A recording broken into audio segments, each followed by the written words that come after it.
Shalom, Yashala. It's the brother Kaya coming again to do a quick sit down on just those who preach our shot and envy and strife, man.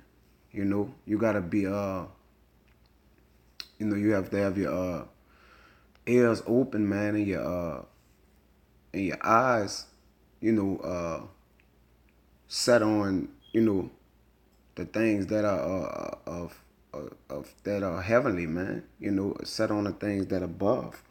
Have your affection set on things above rather than that's earthly, man. And sometimes, depending on if the father dealing with the man or not, he'll then, teach. Obviously, the father not dealing with him if he teaching Yahweh Shai envy and strife, man. The spirit is not with him. So you gotta be careful, man. And great judges of those who have been ordained to carry the word of the Lord. But with no further ado, I want to give infinite honors to Yahweh by Hashem Yahweh Shai, double honors to the elders and apostles of Great Millstone, and peace, greetings, and salutation to the alchemists that's pushing this work around the globe in truth and sincerity. And with no further ado, man, I'm gonna dive right into it, man. This Philippians 1, and I'm gonna start at 15. It says, "Some indeed preach Yahweh Shai even of envy and strife, and some also of goodwill." Yeah, man. They have some basically what I'm gonna probably name this video is they have Israelites with agendas, man. And that's that can be those most likely if they preaching Yahweh Shai of envy and strife, man. That's day of the circumcision, man. So you gotta be on, you gotta make sure you crossing your T's and dotting your I's on who you really on receiving this word from, man. Because if the father did not call that man to push his word, man, it's that's a false prophet. It says, this 16, "The one preach Yahweh Shai of contention, not sincerely, supposing to add affliction to my bonds." Yeah, man, we already bonded up. We already in with a yoke of iron, spiritual yokes of iron around our necks, man. In captivity. So you adding affliction to my bonds, man. You're not breaking the yoke. You're not breaking that yoke from around my neck, man. And how much a man learn unless one guide him. So men are set up, before you, and hey, all that, you can't listen to a man and this and that. You can't listen to a man that's not rightfully dividing the word of truth or perverting the judgment of the Lord, man. That's who the men you can't listen to. But you're going to have to submit to under a man, because the father deal with all and he deal with men that been set up in the spirit before you to teach you, man. So yeah, you gotta wear a man doorsteps. It tell you in Ecclesiastes to wear a man doorsteps, man. Get by him B times. Matter of fact, let me pull that. It's a lot,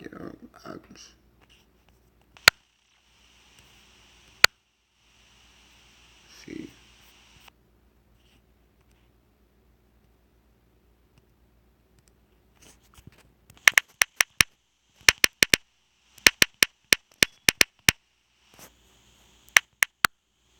Let's see if I can pull it up.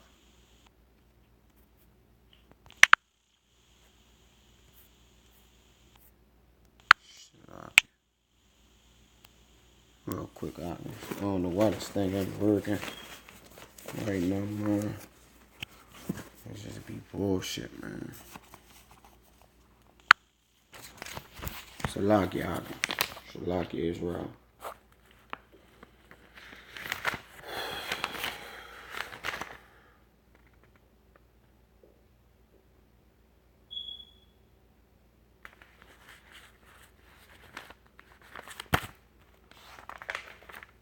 It says, "Get B times this man at his doorsteps." So why would the father tell you where a man doorsteps, him of knowledge, if it's not so? All right, Salakia. It's a lot. Matter of fact, let me pull it. Ecclesiastes 6 and 36. It says, and if thou seest a man of understanding, get thee betimes unto him, and let thy foot wear the steps of his door. You see that, man? You know, so if it's telling you to let your foot wear the steps of his door, man, and of course keeping your foot is keeping your what? It's keeping your mouth and your ears, your listening, man, your hearing, man. You know what I'm saying? Let your foot, let your hearing wear the steps of this man door, because he got understanding. So every man that have an ear, what? Let him what? Hear. That's the only way you receive understanding of the word of the Lord, man. So yeah, man, you gotta submit under a man. You know, period, man. The Father not gonna get off his throne and come deliver this knowledge to you personally, man. The Father, that's not the order in which the Father deal. Now, it's not that he can't do that, but come on, man. Right now, the Father have turned his face from us, man. You gotta understand that, man. So we gotta know what it is, what it's hitting for. But yeah, man, moving on. Understand Sirach. Get that.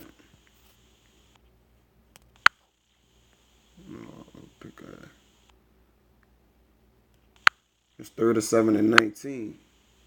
It says, there is one that is wise and teacheth many, and yet is unprofitable to himself. Yeah, man. Because if you teach our shy of envy and strife, you striving at the laws. You striving at the doctrine, man. Though yeah, you still may have the knowledge to teach it, man.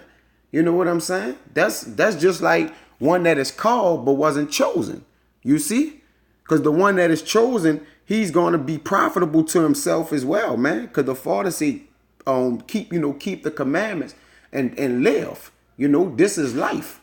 You know, so that which, you know, if you teaching many and yet is unprofitable to yourself, that's strife, man. You're striving at the law. You know? So that's just, you know, that's really what it is, man. You got to be aware of that, man. You got to be aware of the man you have submitted yourself under, or men, man, that's set up to teach this thing. You got to be aware of it, bro. There's really no way of going around it, you know. Let's get out of here. And let's see. I don't know why this thing be tripping like this, man.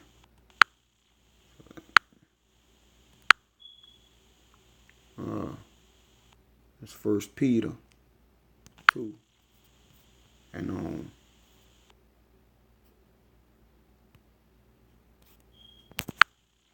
this 1 Peter 2 and 15 and 16. It says, for so is the will of Yahweh, that with well doing ye may put to silence the ignorance of foolish men. All right. It says, as free, and not using your liberty for a cloak of maliciousness, but as the servants of Yahweh, man. You see that? Not using your cloak of liberty, not using your liberty for a cloak of maliciousness, for teaching, for a cloak of basically maliciousness, for strife, but as the servants of Yahweh, man. Serving the Lord in righteousness, man. Understanding that these men that are coming up under you, man, also have that seed have to be planted in them, watered, and then given an increase by Yahweh Shah, man. So you got to lead these, man. You got to lead the sheep. When you teach the sheep of Yahweh Shah, man, it's to teach them to be shepherds. You see what I'm saying? It's not to teach them to keep them as sheep, but it's to teach them to have them grow and further themselves in the gospel, man. You got to understand that, man. So that's why you got to be apt to teach, man. And understanding that, you know, before you be teachers, you go back into you go back into the oracles of Yahweh, man. Understand, you first teach the principles and the oracles of Yahweh by Hashem Yahweh Shah, man. Understanding of being a great teacher, man, and what it take to teach, man. Because a great teacher, it also understand what it takes to follow, man. You know, there's no way you can ever been a teacher if you wasn't a follower at some point, man. You know, basically being a servant to others, man. You know, that's just what it is, man. You can't use your liberty for a cloak of maliciousness, man. Matter of fact, let's grab this. Let's get this. Salakia.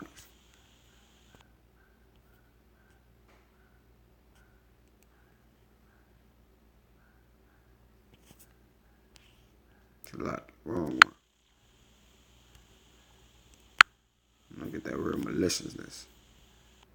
Because, yeah, man, a lot of men have agendas. Once again, this maliciousness. Strong's G 2549. Kakia. Kakia. Malignity, malice, ill will, desire to injure, wickedness, depravity, man. You know, the deprived one. Wickedness that is not ashamed to break laws. You see that? You're not ashamed to break love. Evil, trouble, man. Ill will. You depriving men, man. So you got to be on, you got to be on circumspect to the men that's teaching you this word, man, and this truth, man. And understanding that if, they weren't sent by Yahweh, by Hashem, Yahweh Shah, that you got to be admonished, man, and understand that you got to then depart from this man. I'll pray to the Lord that he send you a true teacher of the doctrine, man, because there's a lot of men out here teaching the doctrine, and it's for their own filthy loot. It's for their own gain, man. It's not of Yahweh by Hashem Yahweh Shah. This 1 Peter 5:2, it says, feed the flock of Yahweh which is among you, taking the oversight thereof. Okay, understanding the magnitude of that which you're teaching, man, is of Yahweh by Hashem Yahweh Shah. And if you teach it incorrectly, the Father put your ass to death. It says, not by constraint, holding nothing back, giving a man a little and hoping that he prosper from that point, because you may not want to see him over exceed you in knowledge or whatever the case may be, man. That's strife. That's envy, man. It says, not by constraint, but willingly, not for filthy lucre, but of a ready mind, neither as being lords over God's heritage, but being examples to the flocks. Yeah, man, you can't be no lord over God's heritage. The Father put you over men because he deemed you as that your lot, that you can do this with righteousness, man, and according to the will and spirit of Yahweh Shah, man. Okay?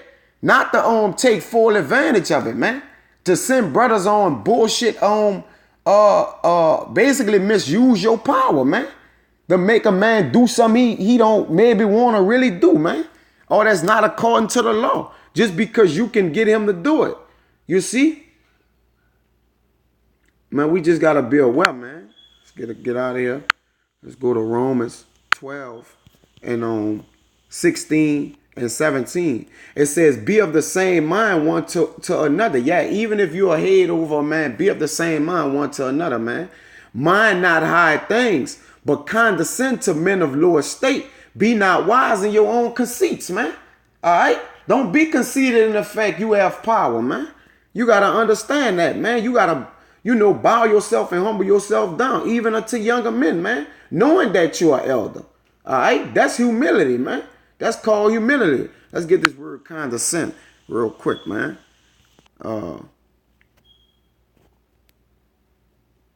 It says to lead away with or together, metaphor to be carried away of a thing by a thing so as to experience with others the force that which carries away, to yield or submit oneself to lowly things. This the point, conditions, employments, not to evade their power, man. You see that, man? To yield or submit oneself, man. All right? So we got to understand, man, you got to condescend, man, to men of low estate, or those that have been chosen for you to teach. If you're teaching them, man, basically you got to put yourself in their shoes, man.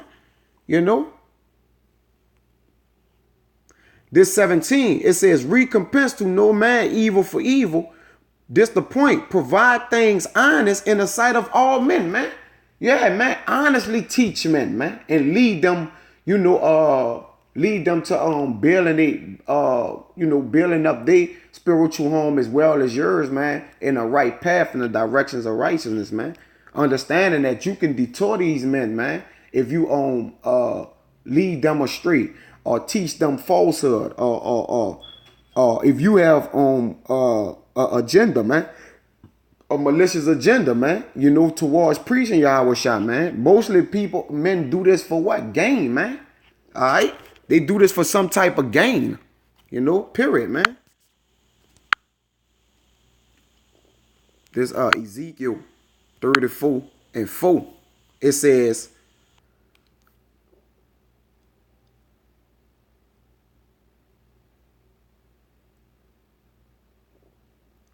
I'm going to read 3. It says, ye eat the fat and ye clothe.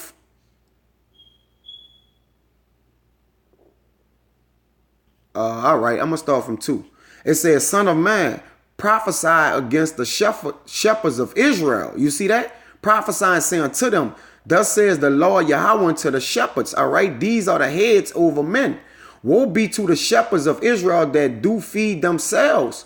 Should not the shepherds feed the flocks? You see that? Ye eat the fat and ye clothe you with the wool. Ye kill them that are fed, but ye feed not the flock. Let's go to 4, man. The disease have ye not strengthened, neither have ye healed that which was sick, neither have ye bound up that which was broken, neither have ye bought again that which was driven away, neither have ye sought that which was lost, but with force and with cruelty have ye ruled them, man. All right? So if you preaching Yahweh Shah with envy and strife, you're basically a false teacher, man. And you may know the word of the Lord, but you got agendas once again with those, man. And that'll cause that man, you know, to fall out, man, knowing that you have the rule over him, man. You know, for what the word of being a learned man in the word, that can, you know, cause another man to go astray, man. So, and that blood was going to be on your hand, man. Believe that. Now I'll grab this last one real quick. 1 Peter 4. I'll get 9. It says, use hospitality one to another without grudging, man. You know, when you teaching a man, be hospitable, man. Understanding that this man is building his spiritual temple, man. You know, so you gotta be hospitable. Just like if you go in a man's house, you know, you ask to go in this refrigerator or use this, or basically respecting the rules of another man's house, man. Even though, yeah, you got more knowledge, you're more increased in knowledge than him, then you should know how to condescend to this man, understanding that he's not on a level where you at. So you'll have to get down to what? His level, man. And understanding that, you know, be respectable and peaceable to all men, man. This 10, it says, as every man had received the gift, even so minister the same one to another as good stewards of the manifold grace of Yahweh, man. Yeah, man. So, you know, with that, man, you know, just, you know, teachers that's in this thing, man, you know, teach right, man. You know, it for your soul and that man's soul depends on it, man. Because if you leave one of these little ones astray, man, it was better for you to hang a millstone around your neck, man, and kill yourself, man. So when you teach, man, you gotta be real apt to teaching, man. Understanding that one may need to teach you again, or you need to relearn yourself, man, and make sure you're not teaching of strife and basically filthy gain, filthy lucre sake, man, for some type of gain, whether it be something personal or whatever it is, man. You gotta make sure you rightly divide the word of truth, and that's the word of Yahweh Ba'ashem Yahushua. And with that arguments, I hope that was edifying and it fell on the ears of the elect and those who needed it, man. And I'm gonna give double honors to the elders and apostles, a great millstone. However, first I'm gonna give infinite honors to Yahweh Ba'ashem Yahushua, double honors to the elders and apostles, a great millstone, and peace, greetings, and salutation to the arguments that's pushing this work around the globe in truth and sincerity. And next time I want to say shalom.